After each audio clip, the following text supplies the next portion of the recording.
Olá, bem-vindos ao curso ProAB da Estácio. Eu sou o professor Alexandre Leopoldo, para essa disciplina de Direito Penal. Vamos agora à introdução para sabermos quais temas da nossa aula.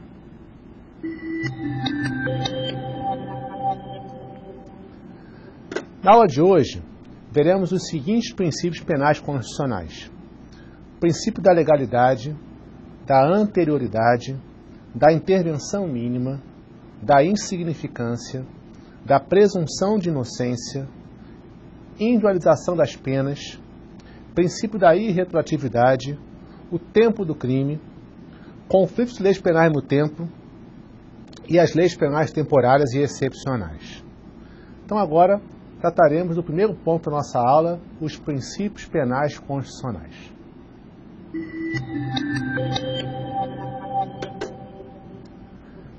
O primeiro princípio a ser abordado é o chamado princípio da legalidade, segundo o qual não há crime sem lei anterior que o defina.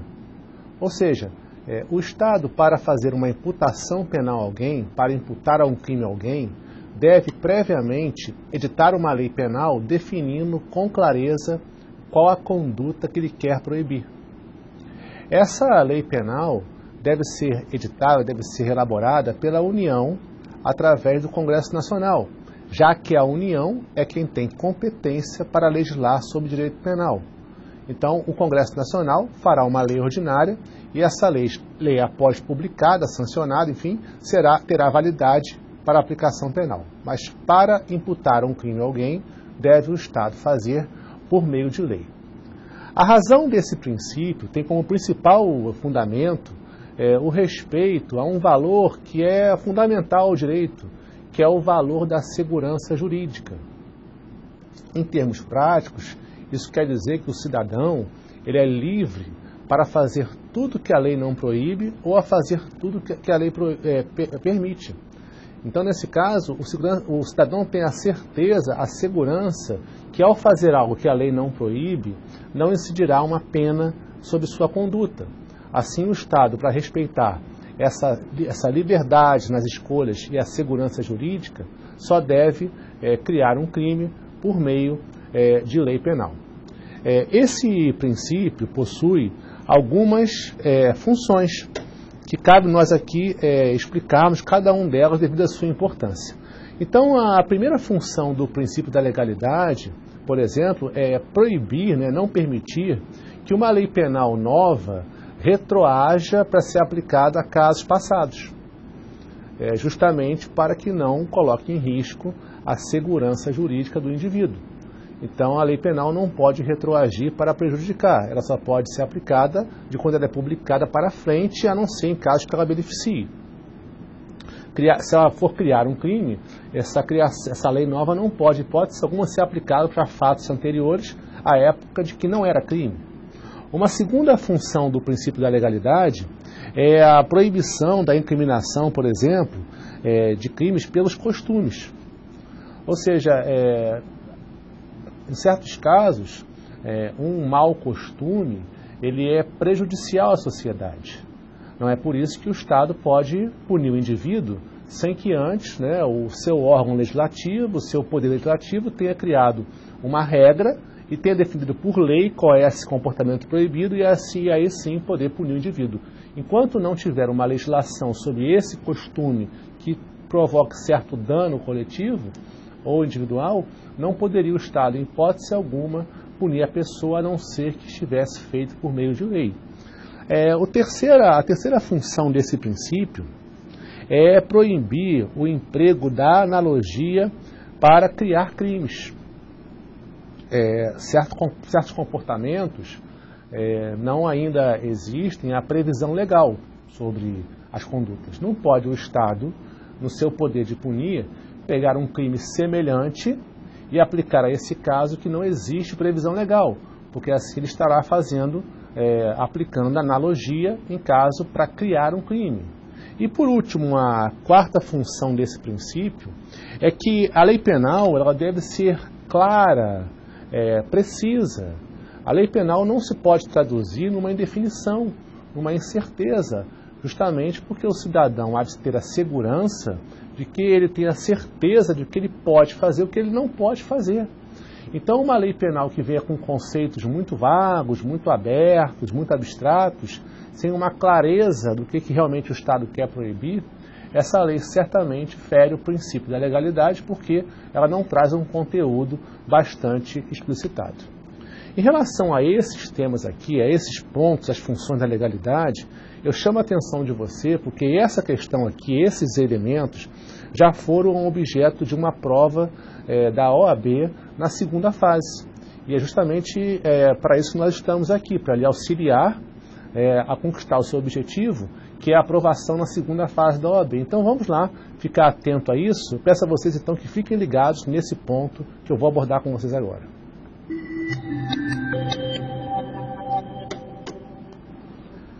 A questão que eu trago a vocês é a respeito da aplicação da analogia em direito penal. Inicialmente, cabe relembrarmos aqui o que se entende por analogia.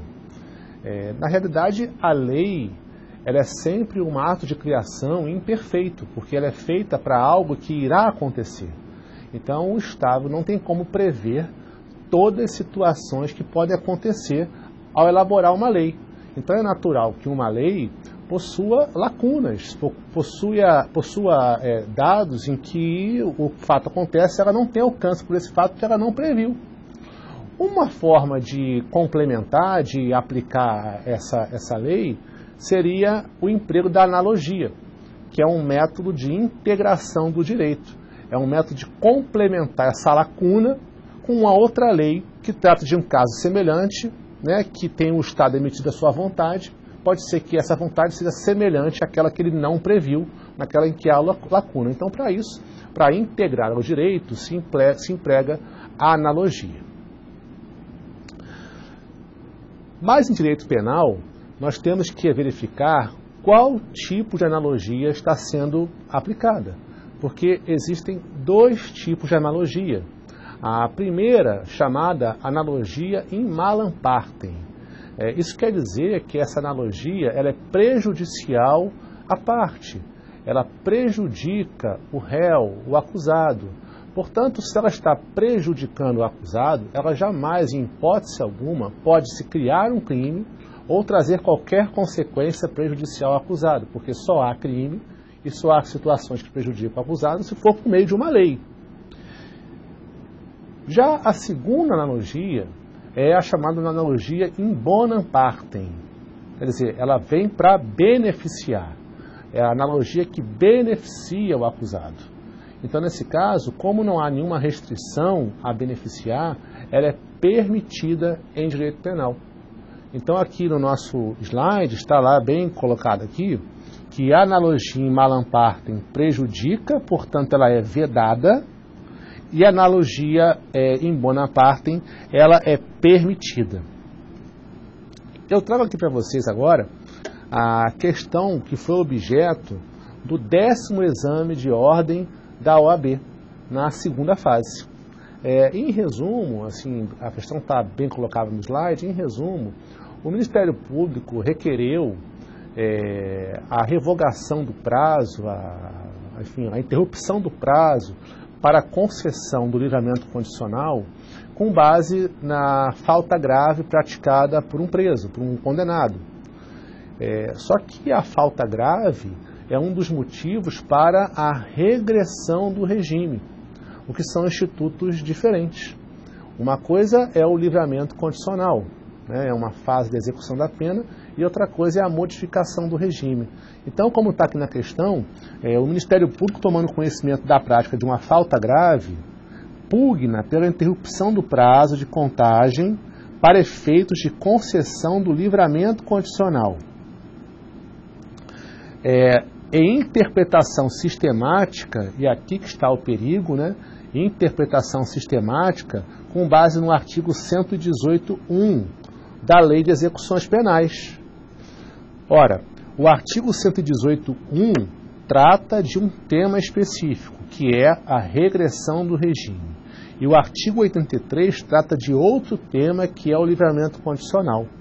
Ou seja, nesse caso está claro que o Ministério Público está aplicando a analogia para efeitos da cassação do prazo, da interrupção do prazo para o livramento condicional, porque os artigos 83 e seguintes do Código Penal em nenhum momento falam que a falta grave ela interrompe o prazo para a concessão.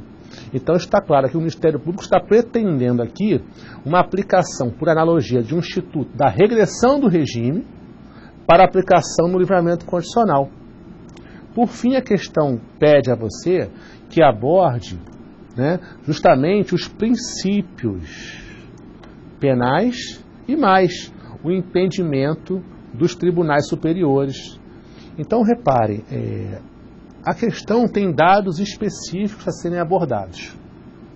Primeiro, o próprio enunciado se refere a princípio. Isso quer dizer que o examinador já lhe deu uma dica. A questão é sobre princípios penais, né? Como que no caso se percebe que está se fazendo uma analogia, o princípio que está afetado aí é o princípio da legalidade. Então a sua resposta vai ter que se encaminhar nesse sentido. Então, nesse caso, o Ministério Público não está com a razão. O MP não está com a razão, porque o cometimento de falta grave não é causa de interrupção do prazo do livramento condicional, e sim eventual regressão do regime. A progressão de regime e o livramento condicional são institutos diversos, né? A falta grave não está prevista nos artigos do Código Penal, 83 e seguinte, e sim no artigo 118 da LEP. E, por fim, vedado assim o emprego da analogia em malam partem em função do princípio da legalidade. E, por fim, pessoal, está aqui o enunciado da súmula 441 do STJ, é expresso nesse sentido. A falta grave não interrompe o prazo para obtenção do livramento condicional, que é justamente o objeto da sua resposta. Então, assim, essa questão, ela nos traz dois pontos importantes, né? Dois pontos importantes que você deve abordar em qualquer questão que você for elaborar na sua prova. A primeira é observar sempre o enunciado. O enunciado lhe indica qual resposta que o examinador quer. Ele falou em princípios, justamente da legalidade. Cabe a você ter a perspicácia de saber qual é o princípio aplicado. E quando você descobrir qual é o princípio aplicado, procure desenvolvê-lo na sua prova. Desenvolvê-lo explicando o princípio, mencionando os artigos quando houver, né, e usando as expressões técnicas. Justamente essa, princípio da legalidade, na qual não é permitida analogia em malam partem. Procure, por mais que seja um pouco mais complicado, mesmo até decorar as expressões que a doutrina usa, para você poder justamente ter uma boa fundamentação, porque são esses pontos em que se pontua na prova. E se você puder também, o que a questão nos ensina aqui no caso, é que você se preocupe em ler os enunciados penais. Você pega, por exemplo, a súmula do Supremo e a súmula do STJ, separa os enunciados relacionados a processo penal e direito penal e leia esses enunciados, porque certamente eles serão abordados na sua prova. Então essa questão aqui, que caiu na segunda fase da OAB, nos dá essa mensagem. Então é um exercício importante você ter acesso às provas antigas e assim você vai percebendo como que o seu examinador lida com isso. Atenção aos conceitos, atenção aos termos e, claro, sempre atenção aos enunciados, né, dos tribunais superiores. Bom, passando aqui então ao nosso próximo tema, eu trato com vocês do princípio da intervenção mínima. E o que quer dizer o princípio da intervenção mínima?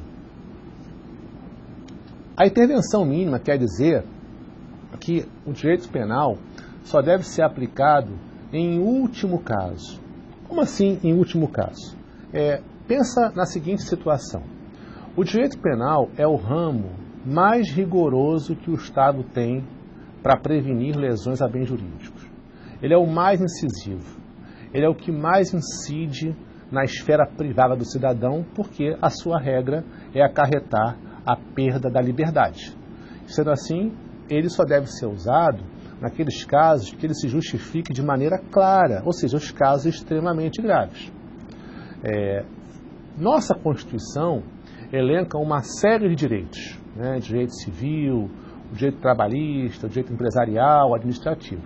Então, quando esses outros ramos do direito forem suficientes para atender bem aquela reparação, a prevenção da lesão a certos bens jurídicos, se esses meios do direito atendem essa reprovação, eu não preciso recorrer ao direito penal, porque o direito penal está reservado para os casos mais graves, os casos no qual aqueles ramos não foram suficientes. É essa justamente a gênese do princípio da intervenção mínima. Esse é o fundamento de validade do princípio da intervenção mínima. Assim, resta saber que esse princípio ele não está expresso na Constituição. Esse princípio não está previsto expressamente. Ele é um princípio implícito. Ele decorre de uma interpretação constitucional. Como assim uma interpretação constitucional? Justamente essa eu acabei de fazer com vocês.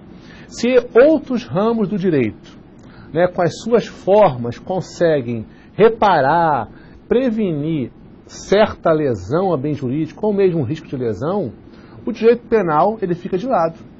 Ele fica reservado para casos que são extremamente graves, porque aí sim ele será aplicado com eficácia e com efetividade.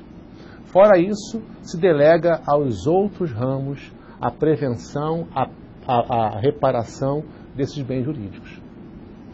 Eu trouxe aqui para a gente um exemplo claro no nosso Código Penal, que é o nosso artigo 246. O artigo 246 tem a seguinte redação: deixar sem justa causa de prover instrução primária ao filho.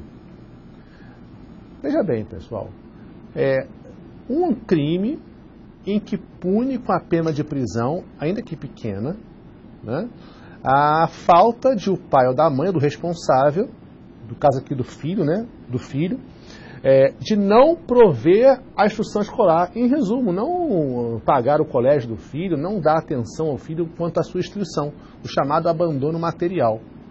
Pergunta-se, será que essa questão conflituosa entre pais e filhos, mães e tal, essa questão conflituosa, esse conflito de interesses, seria bem resolvido pelo direito civil? Essa é a pergunta que se faz. Será que o direito civil atenderia bem essa situação com, por exemplo, os institutos da pensão alimentícia, da penhora de bens, da penhora de folha salarial, da guarda que seja? Eu acho que sim. Está claro que sim, que o direito civil resolveria isso. Não precisaria deflagrar a esfera penal para chamar o cidadão lá que não pagou a pensão, não pagou a escola do filho. Então é claro que esse artigo 246, ele está em confronto, ele está em desacordo com o princípio da intervenção mínima. Portanto, ele não deve ser aplicado em razão desse princípio da intervenção mínima. Muito bem. Passamos aqui, então, agora ao nosso próximo princípio, que é o chamado princípio da insignificância ou bagatela. Mais uma vez, esse princípio ele não está expresso na Constituição. É um princípio que está o quê? Implícito. Ele não está lá dizendo princípio da insignificância. Não, é um princípio que decorre de uma interpretação. Daí porque ele sofre algumas críticas, alguns setores dizem que ele não existem, mas assim, na doutrina e na jurisprudência, ele é amplamente reconhecido, tá? A doutrina qualificada e os tribunais superiores aplicam o princípio com toda clareza. Tá? E esse princípio, ele diz o seguinte, que se o fato provocar uma lesão ínfima, uma pequena lesão ao bem jurídico, ou então causar um perigo que não seja tão grave assim, tão rigoroso, um perigo que exponha o bem jurídico, esse fato se revela de uma insignificância, portanto não deve ser punido pelo direito penal, não deve ter a atenção do direito penal. Essa é a ideia do princípio da insignificância ou bagatela. Daí os chamados crimes de bagatela. Por quê? Porque são crimes que não provocam uma lesão grave àquele interesse que a lei quer proteger, que é justamente o bem jurídico. Para facilitar essa visão, eu trouxe aqui para vocês o nosso conceito analítico de crime, que é um conceito tripartido que tem grande aceitação na doutrina, para poder explicar justamente esse princípio da insignificância. O crime, o conceito de crime analítico, é formado pelo fato típico. Esse fato típico é um fato ilícito e também culpável. No fato típico, nós temos aqui a exigência de que esse fato típico, se adeque tanto na sua forma, ou seja, se adeque tanto à lei, o fato tem que ser aquele exato que a lei preveu, a chamada tipicidade formal, daí a legalidade, enfim, o fato tem que ser aquele que a lei está prevendo de maneira exata, daí a obrigação da lei ser clara, para se saber com exatidão se aquele fato é aquele que a lei previu. O nome disso se dá a tipicidade formal, e mais que isso, além da tipicidade formal, há de se ter comprovada uma lesão grave ao bem jurídico, uma ofensa grave, ou então um perigo grave que justifique a imposição da pena de prisão. Então há casos, por exemplo, que apesar de se adequarem à figura típica, eles não se revestem de gravidade. Suponha que um sujeito muito comum, em casos como esse, tenha subtraído um sabonete de um supermercado. Simplesmente assim, um sabonete, que vale talvez seu R$1, R$2. A figura que ele realizou, o fato que ele realizou, se adequa perfeitamente ao furto, ao artigo 155 do Código Penal. Agora, será que essa conduta se reveste, essa ação provocou uma lesão gravíssima ao bem jurídico patrimônio que justificasse a pena de prisão? Claro que não, a lesão foi insignificante. Daí, como a lesão foi insignificante, nós podemos afirmar que, como foi insignificante, não foi grave, não houve a tipicidade material, ela está afastada. E se não houve a material, também não houve a tipicidade, de um modo geral. E claro, se não houve tipicidade, o fato é atípico. E se o fato é atípico, é claro que não há crime. Então é essa a ideia do princípio da insignificância. Então, assim, qual é a consequência da aplicação do princípio da insignificância ou bagatela? É justamente o afastamento da tipicidade material, o que torna o fato atípico, portanto, não mais crime. Só peço a vocês um cuidado. Quando se fala assim em lesão ínfima ao bem jurídico, em pequeno, atenção para um detalhe, gente. Não basta apenas o valor da coisa. Não basta. O Supremo Tribunal Federal tem uma sequência de julgamentos na qual ele exige que, além do valor, seja apurado outros vetores do princípio.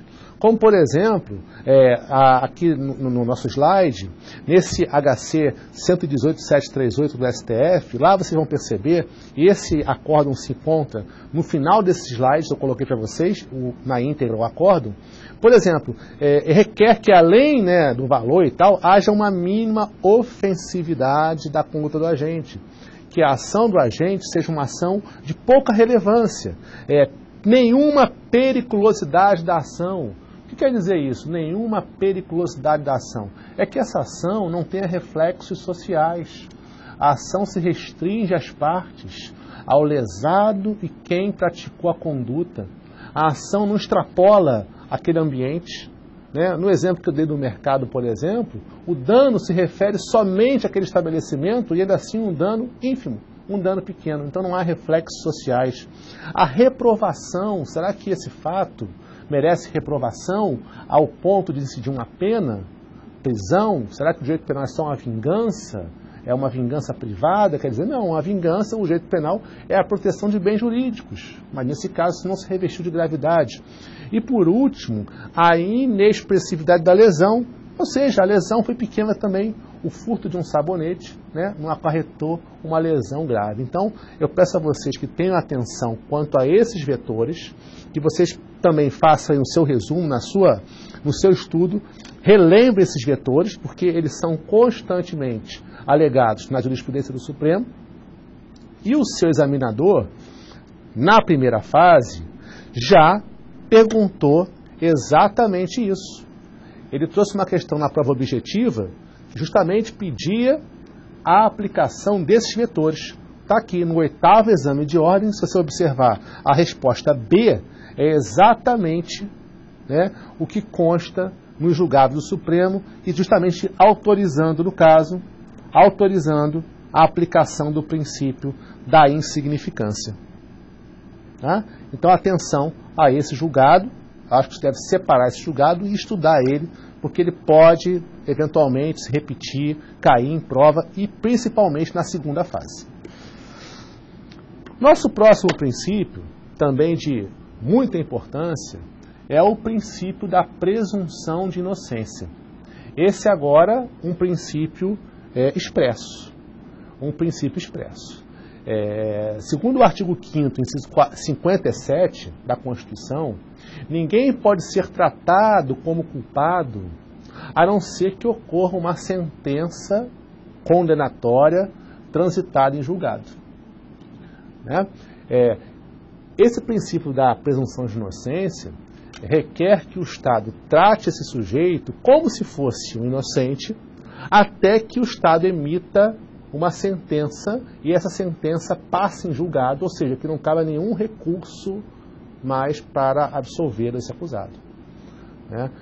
No processo penal, por exemplo, vocês vão estudar a respeito da prisão cautelar, se ela fere ou não o princípio da presunção de inocência, e claro, que se ela não houver motivo que gere a prisão cautelar, fundamento para a prisão cautelar, ela for aplicada sem qualquer fundamento, sem qualquer motivo, simplesmente por exemplo, na periculosidade do acusado, é claro que essa aplicação estará ferindo a presunção de inocência.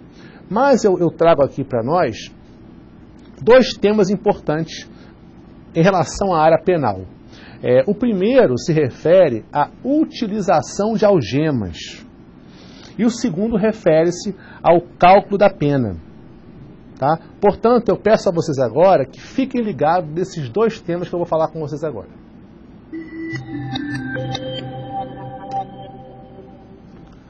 Bom, nosso primeiro ponto importante quanto ao princípio da presunção de inocência é justamente a aplicação da súmula vinculante 11, lá do Supremo Tribunal Federal. A súmula vinculante 11, em resumo, quer dizer o seguinte: o uso de algemas deve ser realizado só em situações extremamente comprováveis de risco, na qual esse condenado, esse acusado, ele coloca em risco o próprio policial ou então as próprias pessoas do fórum, a coletividade. Quer dizer, o uso da algema hoje em dia, com base no enunciado da súmula 11 do Supremo Tribunal Federal, a vinculante, deve ser justificado. Tá? E só pode ser usado em casos excepcionais. O que ocorreu na prática? Em certo julgamento, um acusado solto, tá? É um julgamento do Tribunal do Júri, ele foi intimado para comparecer, e aí ele compareceu na sessão de julgamento solto. A juíza, por conta da segurança do fórum, que só tinham 2 policiais presentes, recomendou que se algemasse o réu. Um réu que vinha solto, um réu que compareceu solto, ou seja, não oferecia nenhum perigo a princípio para a coletividade. E a justificativa foi em que esse réu poderia eventualmente causar algum transtorno, já que só tinham 2 policiais de plantão naquele júri que foi realizado. É claro que o uso da algema foi injustificado. E o Conselho de Sentença, ao presenciar um acusado algemado, já pode de antemão presumir: esse acusado me tem uma aparência de culpado. E isso pode ter influenciado na condenação, justamente pelo símbolo, pela questão simbólica do uso das algemas.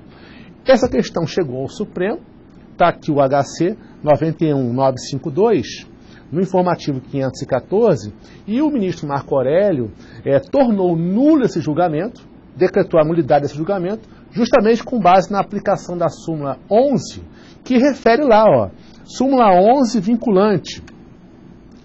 Só é lícito o uso de algemas quando fundamentado. o que pode gerar até mesmo a nulidade do ato processual. Então, quer dizer, nulidade pelo uso de algemas durante o julgamento sem qualquer fundamento, aplicação da súmula 11 vinculante. Questão importante para você guardar com você. O segundo ponto de nosso Fique Ligado aqui é a aplicação do artigo 59 do Código Penal, que tem a ver com a dosimetria da pena, ou seja, o cálculo da pena. O artigo 59, na dosimetria da pena, é o momento em que o juiz vai fixar a chamada pena base. Ele vai começar a calcular a pena do acusado, uma vez condenado. Ele vai pegar a pena base, vai pegar aquela margem que a lei dá, a margem legal, e vai medir ali o grau de culpa do acusado para fixar de cara a pena base. Esse artigo 59, por exemplo, tem como critério que poderia o juiz levar em conta os maus antecedentes. Tá? Agora, o que se entende por maus antecedentes?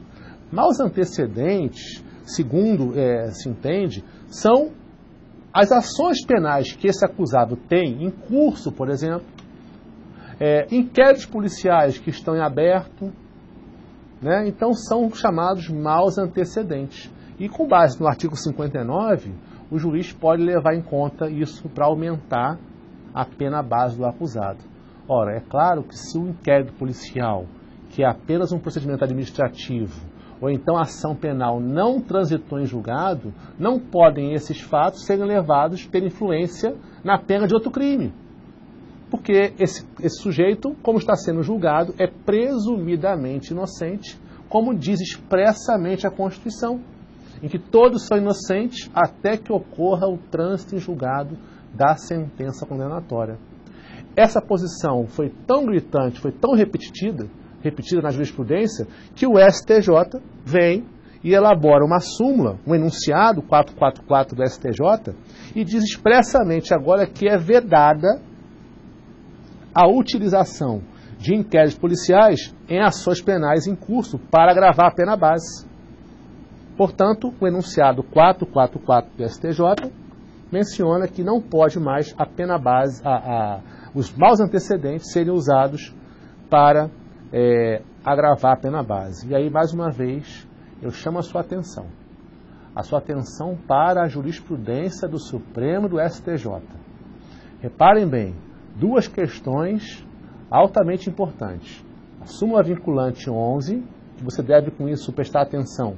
Não cabe que nós vermos todas as súmulas. Cabe a você pegar lá a jurisprudência do Supremo, ler as súmulas relacionadas ao direito penal e ler também os enunciados do Supremo e do STJ das súmulas, porque são questões que se repetem e claramente o seu examinador está atento a isso, porque nos enunciados das questões da segunda fase, regularmente o examinador pede e as posições dos tribunais superiores. Então vocês devem estar atentos não só ao conteúdo conceitual, à técnica conceitual, principiológica, mas também, claro, não pode deixar de lado a aplicação da jurisprudência especial das súmulas. Bom, passo agora então ao estudo de um próximo princípio, que é o chamado princípio da individualização das penas, previsto no artigo 5º, inciso 46 da Constituição. Esse princípio, em resumo, quer dizer o seguinte: mais uma vez, é um princípio que está expressamente na Constituição. Ele quer dizer o seguinte: olha, que a lei, uma vez elaborada, a lei penal elaborada, deve permitir ao juiz, que é o aplicador da lei, no caso concreto, que ela seja aplicada de maneira individualizada. A lei penal não pode ter uma noção de aplicação genérica, igual para todos. Porque na área penal, em razão da culpabilidade, cada acusado age de um jeito. Cada acusado vai ter uma consequência necessária, equilibrada de acordo com o que ele fez. Então não pode a lei penal traçar uma regra de maneira generalizada, porque cada caso merece uma reprovação diferente. O que esse artigo quer dizer, o que esse princípio quer dizer é justamente isso. A lei penal regulará a individualização da pena.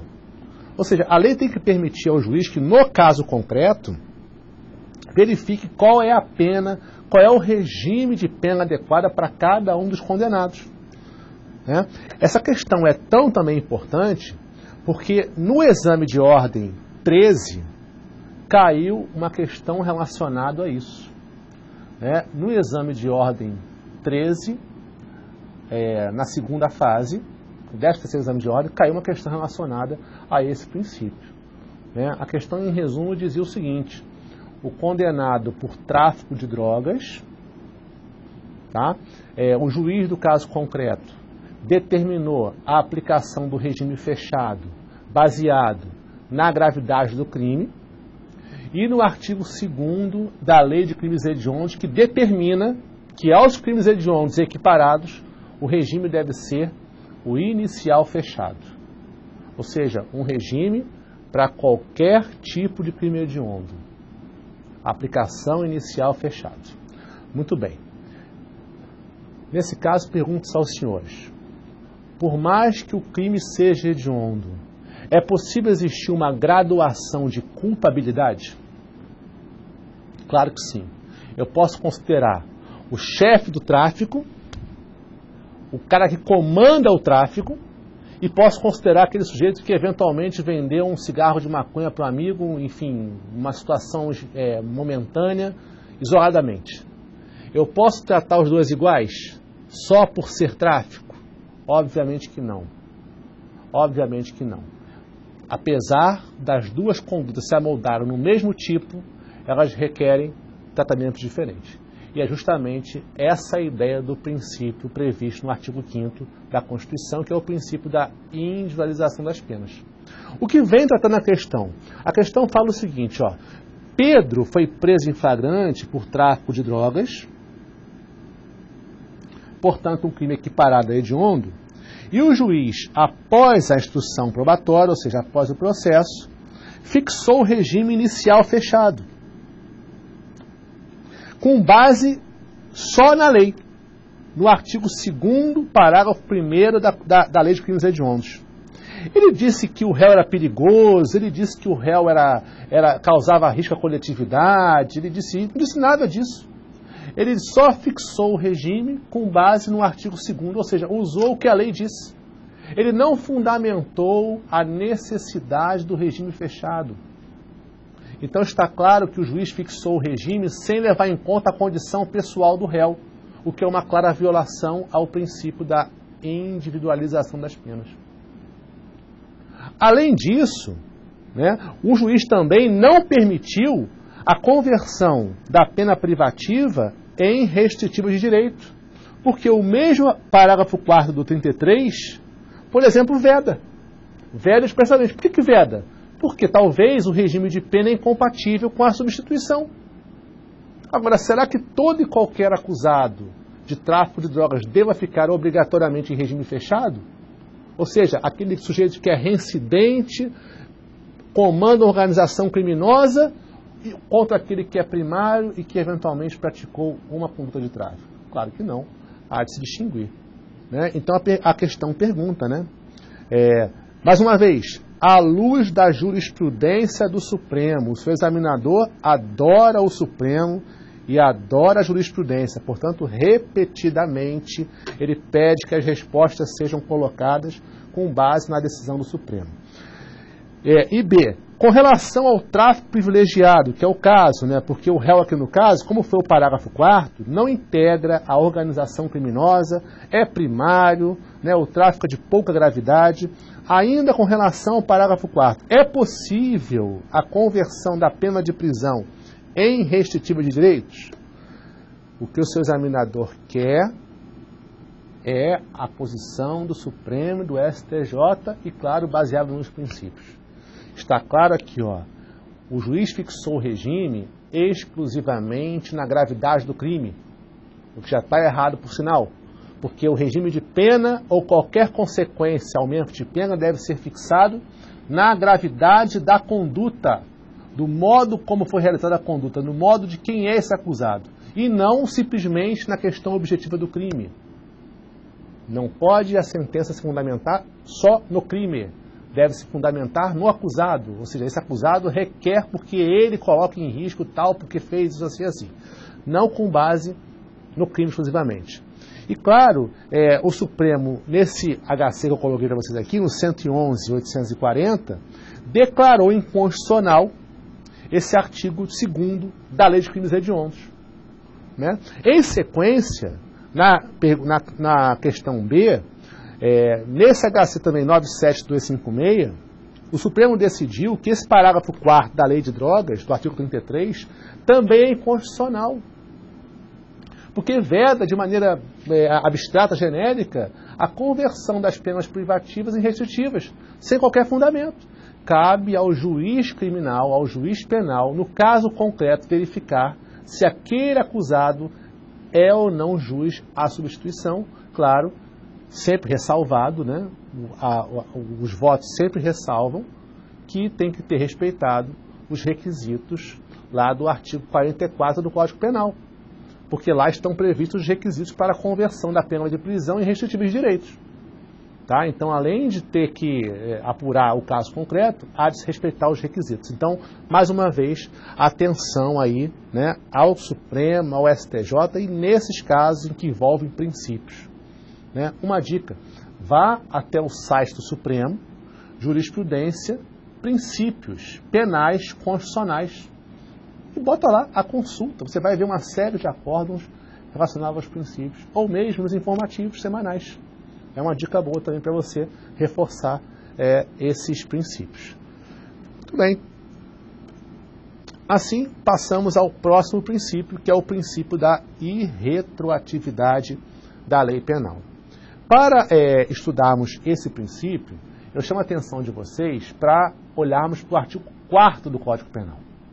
O artigo 4º do Código Penal trata do tempo do crime. E o que é o tempo do crime? O artigo 4º diz o momento em que o crime acontece. Segundo o artigo 4º, o tempo do crime é o momento da ação ou da omissão. Não importa qual é o momento do resultado. Então, atenção. Tempo do crime é o momento em que o agente realiza a ação criminosa. É quando ele expressa a vontade dele. Ou então quando ele não faz algo que a lei determina. Ação ou omissão. Ou então, e não, em hipótese alguma, o momento do resultado. Com base nisso, o artigo 4º do Código Penal adotou a teoria da atividade. Porque o tempo do crime é o momento da ação ou da omissão. Trago agora para vocês dois conceitos importantes sobre classificação de crimes que têm aplicação nesse tema. Portanto, vamos lá agora com a nossa vinheta Conceitos.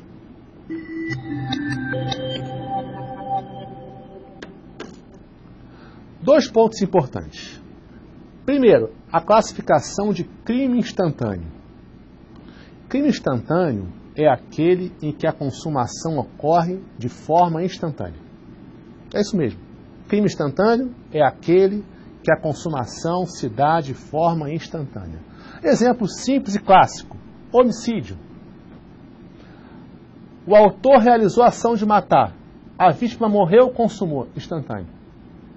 Tudo bem que o homicídio é um crime instantâneo, mas os efeitos são permanentes. Mas o crime é instantâneo. Outro exemplo: roubo. Ação de roubar, subtração do patrimônio, consumação do crime. Crime instantâneo. Furto, crime instantâneo, porque a consumação se dá de forma instantânea. Então, pegamos o nosso exemplo aqui.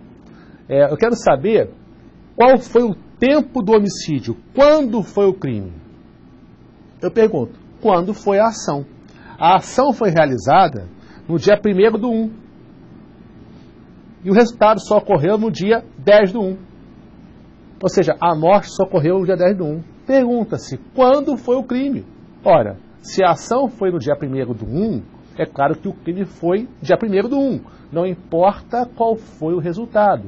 Então, suponha por hipótese que aqui nesse intervalo, vamos botar aqui, no dia 5/1, tenha surgido uma lei nova. E essa lei nova aumentou a pena do homicídio. Ora, a lei posterior, né, que prejudicar o acusado, não pode retroagir. Porque quando foi o crime? 1º/1. E quando foi a lei? 5/1. Portanto, a lei é posterior. Um outro conceito importante é o chamado crime permanente. É aquele que a consumação se protrai no tempo, se alonga no tempo. Então, assim, crime permanente é aquele que a consumação se alonga no tempo. Exemplo clássico também para facilitar: sequestro, ocultação de cadáver, associação criminosa, falsidades. O crime se alonga no tempo. Quando é o crime? Ora, se a consumação se alonga no tempo, a ação se alonga no tempo, enquanto durar a ação. Enquanto durar a ação criminosa, o crime está se consumando, porque o crime é permanente. No nosso exemplo aqui, o sequestro começou no dia 1º/1. A vítima foi libertada no dia 10/1.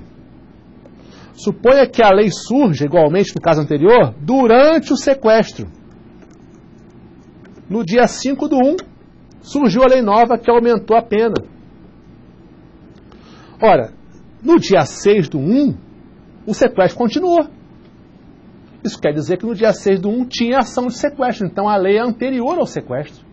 Ou seja, anterior à ação do dia 6. Porque o crime é permanente. Nesse caso aqui, a lei poderá ser aplicada.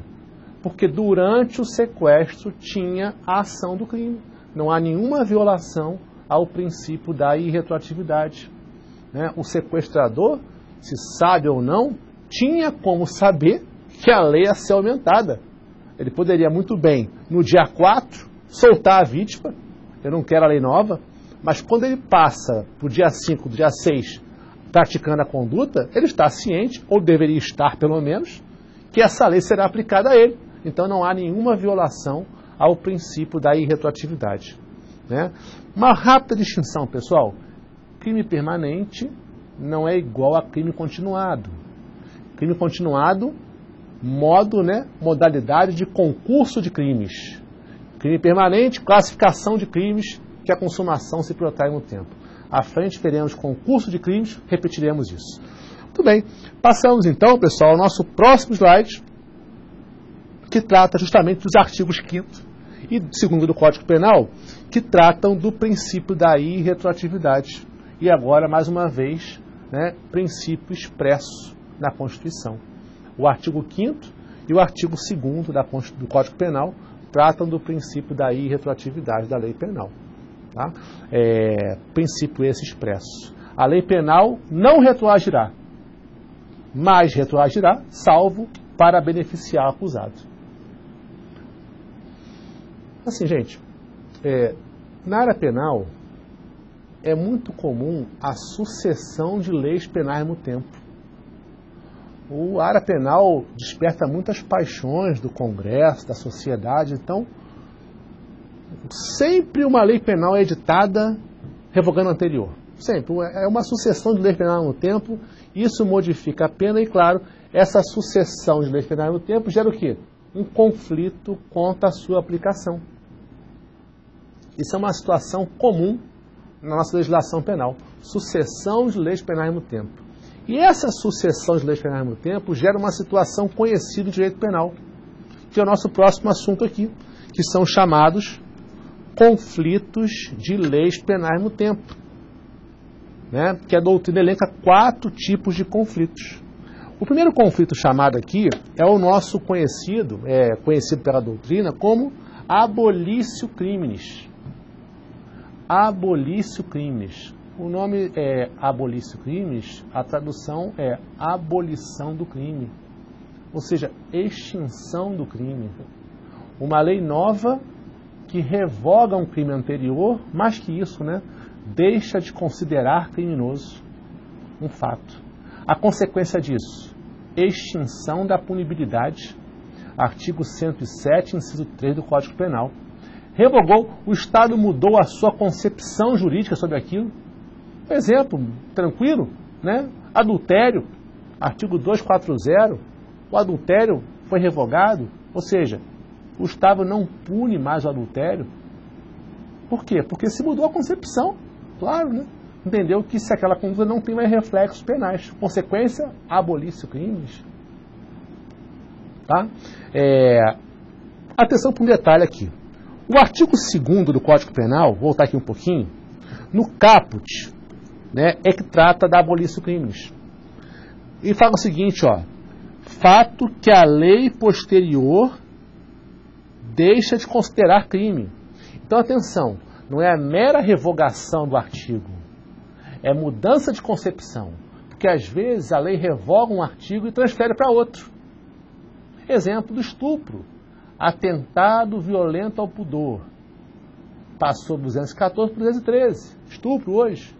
Não houve abolição de crimes, houve só uma mudança de endereço. O artigo foi revogado, mas não houve abolição de crimes. Segunda atenção, cessando em virtude dela os efeitos de natureza penal. Penal. Há de se lembrar que a sentença penal condenatória se transforma em um título executivo para cobrar a dívida do crime, os danos do crime. A pergunta que se faz é a seguinte, a abolição crimes cessa os efeitos cíveis também? Será que a abolição crimes poderia afetar os efeitos cíveis que decorreram da sentença penal condenatória, que é um título executivo para poder o que se cobrar a dívida? Pessoal, o artigo é claro, né? Atenção, cessam os efeitos penais. E atenção, é claro, o poder de punir é do Estado. O Estado que detém o poder de punir. O patrimônio é do particular que foi lesado. Então não pode o Estado renunciar a algo que não é dele. Então o Estado pode renunciar ao poder de punir. Mas o patrimônio cabe ao particular, né, cobrar. Então os efeitos da abolição do crime são os efeitos só de natureza penal. Não afeta os efeitos cíveis. Também é um ponto que deve tomar cuidado. Então observe aí, pega o seu código, né, faça uma remissão no seu código, no seu vadimeco aí, que só abrange os efeitos de natureza penal, não abrange os efeitos cíveis. Portanto, mantém-se íntegra eventual indenização que decorra da sentença penal condenatória, a chamada, né, ação executiva decorrente do direito penal, né? Ex delicto. Muito bem. No parágrafo único, está à disposição de que a lei posterior, de qualquer modo, favorecer o agente, aplica-se a fatos anteriores. Aqui se faz uma interpretação ao contrário do senso, ou seja, se a lei que favorecer aplica-se, a que prejudicar não se aplica. É isso que dá origem aos próximos conflitos de lei penal no tempo, como, por exemplo, a novatio legis impégios, quer dizer, novatio legis impégios. Na novatio legis impégios, é uma lei nova que prejudica o acusado. A lei nova, ela traz uma situação pior. E claro que se ela piora, ela não pode retroagir para prejudicar. Coloquei aqui uma breve ilustração. Suponha que a lei penal número 1, portanto anterior, né, a lei penal número 1, tem uma pena de 5 anos. Vem uma lei 2 tratando do mesmo assunto e passa a pena para 10 anos. Ora, é claro que a lei 2 prejudica, portanto, natureza dela. Novatio legis impégios não pode retroagir com base no princípio da irretroatividade da lei penal. Na sua prova, caso caia algo como isso, você deve explicar exatamente assim. A lei nova trata-se de uma novatio legis impégios que prejudica o acusado, portanto, não deve retroagir em razão do princípio da irretroatividade previsto no artigo 5º da Constituição. Deve explicar. É isso que pontua a sua prova. A técnica. Em sequência, pode ocorrer o contrário, né? A lei nova que melhora. E aí nós temos a chamada novatio legis in melius. Novatio legis in melius. Ou seja, a lei nova agora melhora a situação. A lei nova é melhor. A lex missior. Ela é melhor. Se ela é melhor, ela vai retroagir. Repara, ela é melhor no sentido de beneficiar e melhor mesmo, porque se o Estado revogou a lei antiga e colocou uma nova, ela é melhor na qualidade e também por isso que ela deve retroagir. Não só melhor no benefício, melhor na qualidade. Ora, tanto que o Estado fez uma nova lei, uma lei penal nova, a lex missior, a lei melhor. No meu exemplo aqui, na minha ilustração, a lei penal 1 tinha lá os seus 10 anos de pena, né? 10 anos de pena. Vem uma lei penal 2, passa para 5 anos, ou seja, beneficiou, portanto, deve retroagir. E por último, pessoal, que não é bem um conflito, né? A novatio legis incriminadora, ela não tinha crime nenhum, era atípica a conduta, ela não tem previsão legal, o sujeito vai e comete um crime, quer dizer, comete o ato, e posteriormente se faz a lei. Posteriormente o ato que não era crime. Essa lei nova que surgiu após a conduta é a novatio legis incriminadora. Claro que ela não vai poder retroagir, mas aí o mais correto que se entende aqui é a aplicação do princípio da anterioridade, né? Porque a lei nova não pode retroagir para prejudicar e muito menos não há crime sem lei anterior que o defina. Então, na verdade, a lei deve ser anterior ao fato, não pode ser aplicada, porque fere, então, no caso, o princípio da anterioridade da lei penal. Bom, com base nessa questão aqui, trago mais uma situação para vocês importante, que é em relação a essa questão. Portanto, nesse ponto agora, vamos para mais uma vinhetinha, fique ligado.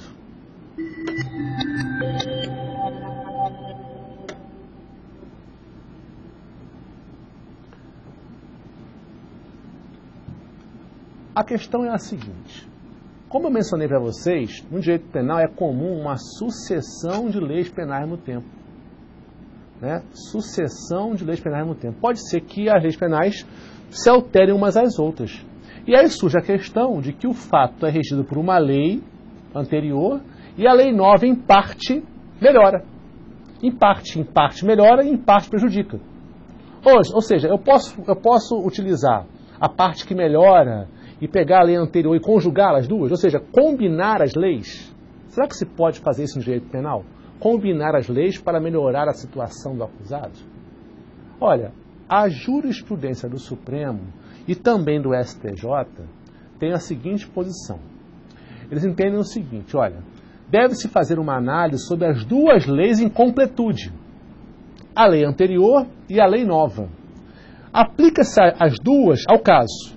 E a melhor que beneficiar o acusado deve ser aplicada. Ou seja, faz uma análise da lei em conjunto, da lei que está sendo aplicada ao caso concreto, da lei nova. Nessa análise, a lei que mais beneficiar é o que será aplicada.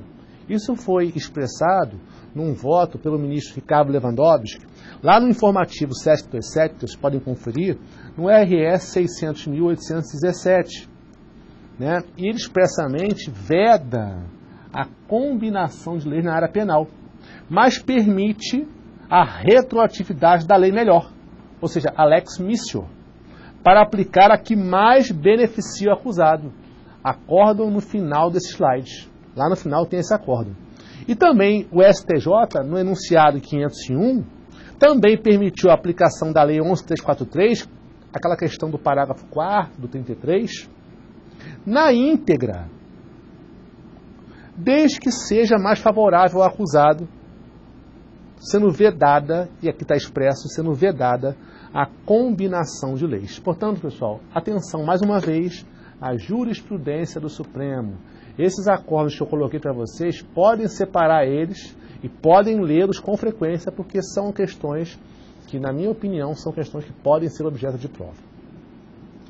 O último tema nosso, eu quero chamar agora a vinhetinha, nós passamos uma consulta à lei para entender nossos próximos tempos. Portanto, consultando a lei.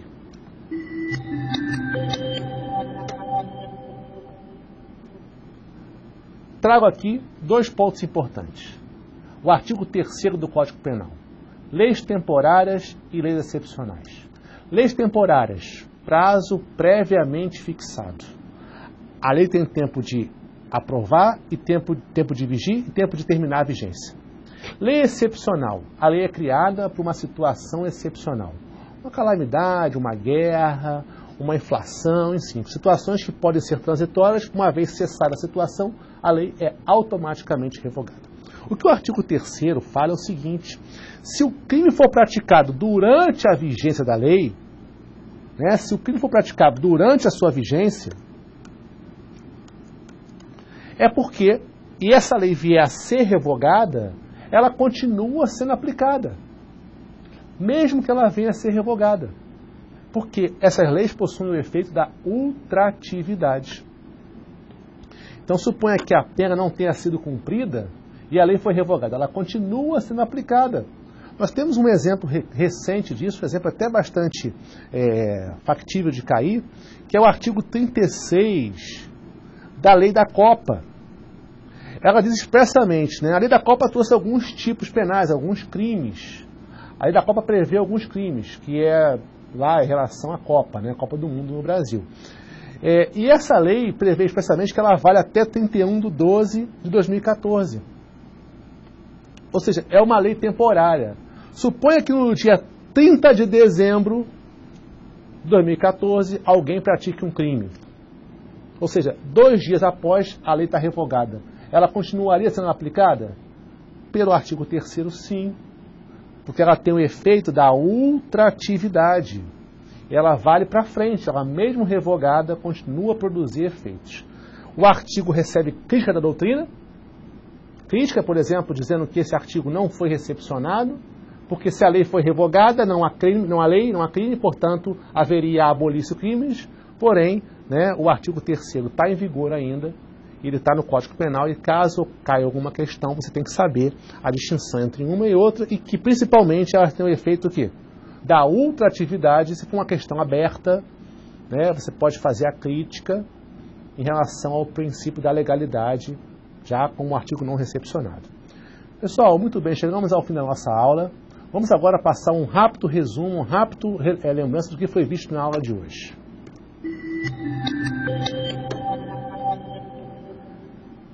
Em resumo, vimos hoje os princípios penais constitucionais, da legalidade, da anterioridade, da intervenção mínima, insignificância, presunção de inocência, individualização das penas e retroatividade.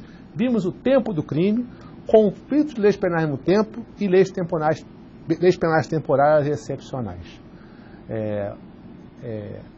Peço a vocês que relembrem esses temas, que são muito importantes para a sua prova. Então, um grande abraço, até a próxima aula.